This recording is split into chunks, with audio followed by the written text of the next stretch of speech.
Hello, Mr. Chung. My name is Aidan McFarlane, and this is my Math CCT. Let's dive into the question we will be answering today.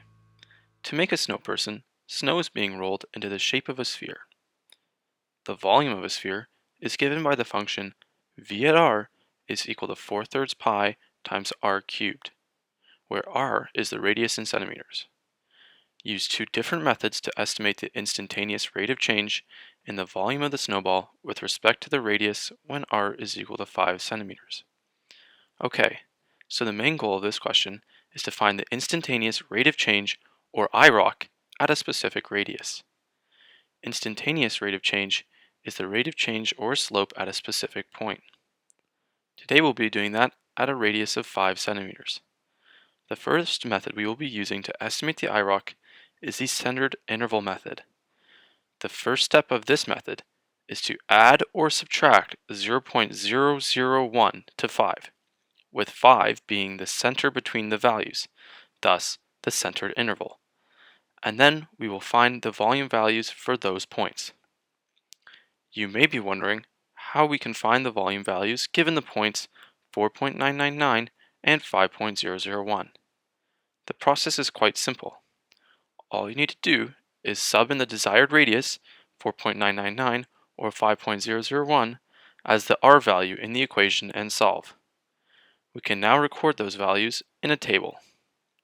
At a radius of 4.999 centimeters, the volume was around 523.28 centimeters cubed. At a radius of 5.001 centimeters, the volume was around 523.91 centimeters cubed. With these values, it is possible to calculate the IROC at 5. To do so, we will use the points from our table of values.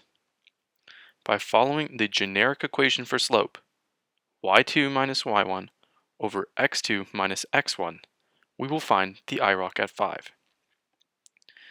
The answer we get is a 314.1592695 centimeters cubed per centimeter. This equates to 100 pi centimeters cubed per centimeter.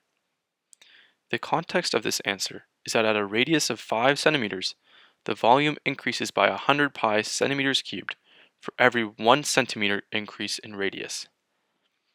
The next method we can use to estimate the IROC is graphically using a tangent line. To do this, we must first create a graph containing the volume values for a range of radiuses above and below 5. First, we need to understand what a tangent is. A tangent is a line that touches a curve at one specific point without crossing over. In this image, the red line is the curve, and the green line is the tangent that only touches the curve at the point circled in blue. Now, we will create the graph and the corresponding tangent line. To fill out the table of values, we will find the volumes for radiuses from 0 to 7, increasing by 1 centimeter increments. Solving for the volumes is the same as in the first method. We will sub the radius into the volume equation, and these points can be plotted into the graph. As the points are plotted, a trend is clearly visible. As the radius increases, so too does the volume.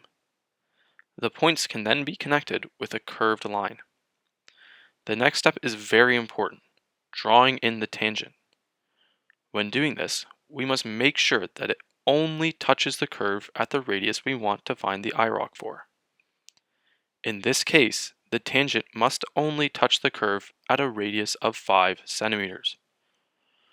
Once this line has been drawn in, we must choose two distinct points found along the tangent line. We can use the points 5, 523.59, and 7, 1150.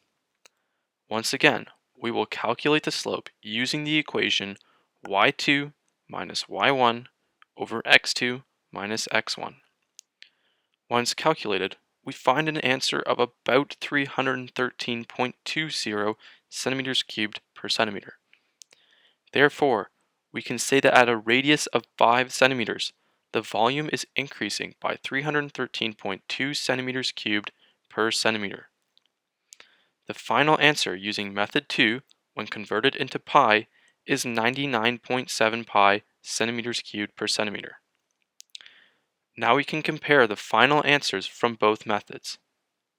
When comparing the final answers from the two methods used, we can see that method 1 was 100 pi centimeters cubed per centimeter, and method 2 was 99.7 centimeters cubed per centimeter. We can say that the instantaneous rate of change at a radius of 5 centimeters is around 100 pi centimeters cubed per centimeter.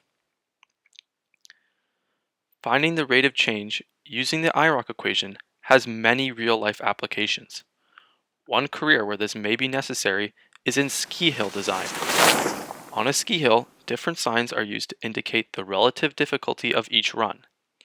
A large factor in this decision is the steepness of the run. Using the IROC equation, the slope of the run can be found at a specific point. For example, it could be used to find the slope of the drop-off that leads into the run. This is vital information as correctly displaying the difficulty of the run keeps everyone safe.